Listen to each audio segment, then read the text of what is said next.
é até difícil de dar. É daquelas que dá assim um nó na garganta, sabe? Uma mulher de 31 anos, mãe, confessou ter matado os 2 filhos de 3 e 10 anos de idade. Ela matou as crianças no apartamento em que eles moravam e manteve os filhos lá por mais de 10 dias. Nesse período, a mãe ficou em casa, junto com os corpos, gente, sem alterar a rotina dela.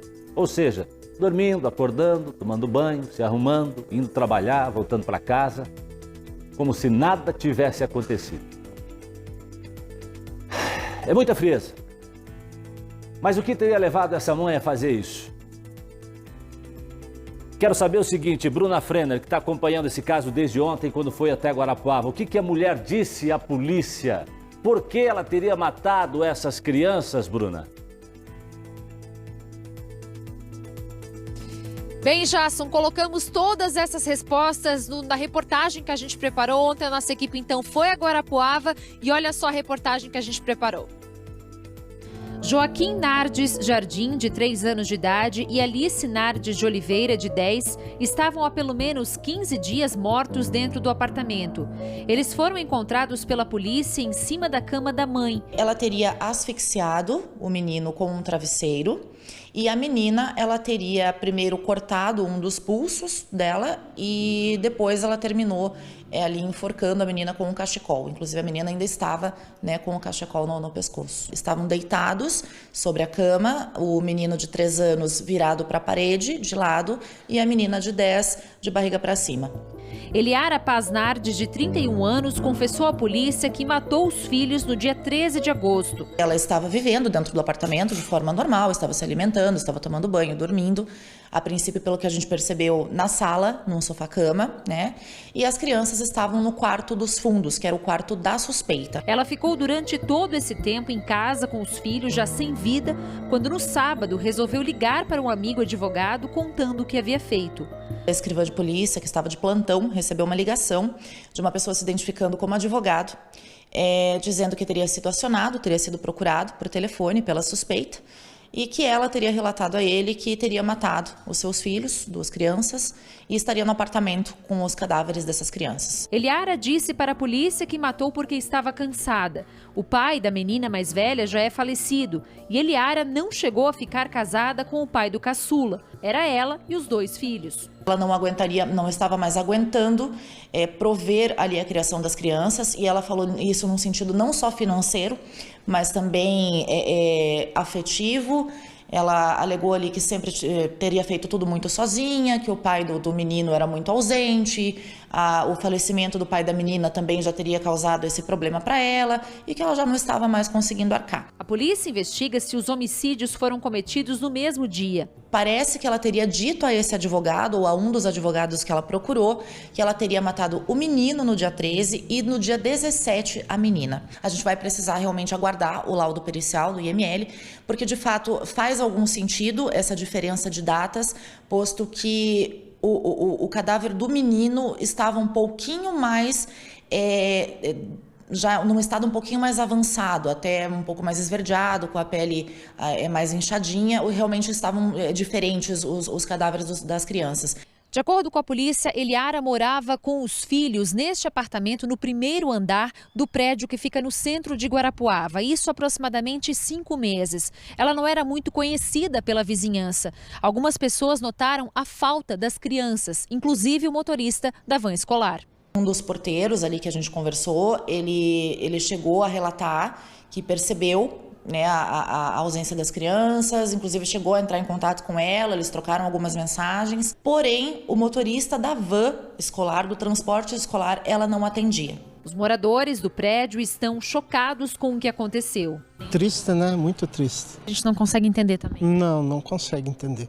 Está aqui o apartamento que a Eliara morava com os filhos e, de acordo com a polícia, os vizinhos não sentiram odor saindo daqui de dentro porque ela teve o cuidado de cobrir os filhos com cobertor.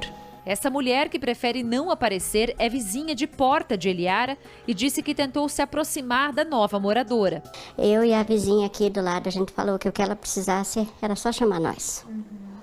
E ela foi a única daqui do corredor que não deu lado para nós. Mulher bonita, bem arrumada, chamava a atenção da vizinhança. Ela era muito bonita, muito maquiada, estava sempre de cabelo bem feito, unha. Ela era muito vaidosa. Ela estava bem, ela com as crianças também. As crianças eram bem arrumadas, bem limpinhas. A vizinha também conta que as crianças estavam sempre bem vestidas e eram extrovertidas. Eram muito calmas, eram muito bons. Você não via aquelas crianças... A menina sorria o tempo inteiro. Nunca eu ouvi um choro dessas crianças, nem um grito. Para mim era uma família, né, normal. Sempre arrumadinhas? Arrumadinha. Tudo bem cuidadinha. O pequeno, ela descia com ele pegadinho de mão. A menina aí descia no elevador, quando descia com o lixo, sorrindo, muito faceira. Ela lembra que Eliara estava com uma rotina normal nos últimos dias, quando os filhos já estavam mortos. É muito, muito triste. A frieza. Ela fica todos esses dias ali e ela saía normal. Saía e voltava. Saía e voltava.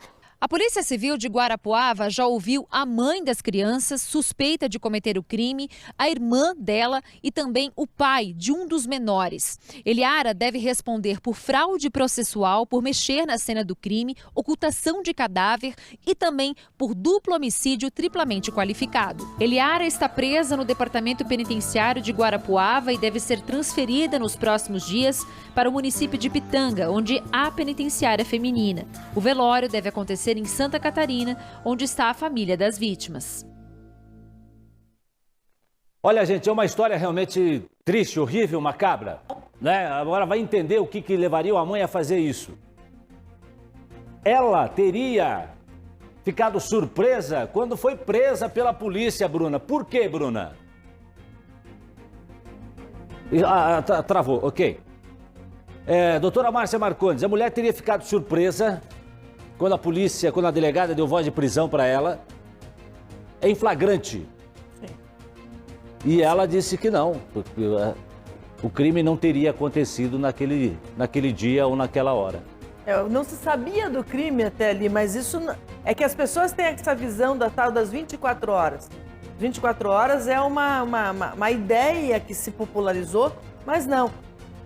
Logo após o crime, com os objetos do crime, ou durante o crime, significa flagrância. Nesse caso, exatamente o que aconteceu. Ela estava nesse curso do crime ainda, né? Tanto que ela estava de posse, né, das duas crianças. Então, isso justifica, sim, a prisão em flagrante. Talvez na cabeça dela, mas foi mais de 24 horas, né? Que as crianças morreram, por que eu vou ser presa? A delegada, agora nesse trecho que você vai ouvir, disse que ela acreditou que não ficaria presa e que o único momento em que ela esboçou a reação foi quando percebeu que sim, que ficaria detida, que seria presa. Mesmo assim, a delegada disse que não foi arrependimento, mas uma noção da realidade. Ouça. A única vez que, de fato, pareceu que ela ficou consternada e teve um choro verdadeiro foi quando ela tomou noção da realidade de que ela ficaria presa. Aí sim, realmente, ela ficou mais consternada. E após o interrogatório oficial aqui na delegacia, aí quando foi de fato caindo a ficha, né, de que ela ficaria dentro com o departamento penitenciário, seria removida para outra cidade depois, onde ficam as mulheres presas provisoriamente, aí realmente ela se chocou e passou ali a falar muito de advogado, de querer ligar para advogado. Então, a todo tempo ela fala muito dela, sempre muito dela, um arrependimento, não vejo arrependimento, mas eu vejo assim a noção da realidade. Tem mais um trecho que eu vou chamar já, que é o seguinte, que a delegada fala que vai investigar o trabalho dela e cita que depois do crime, a suspeita chegou a fazer contato com policiais militares, oferecendo empréstimos consignados.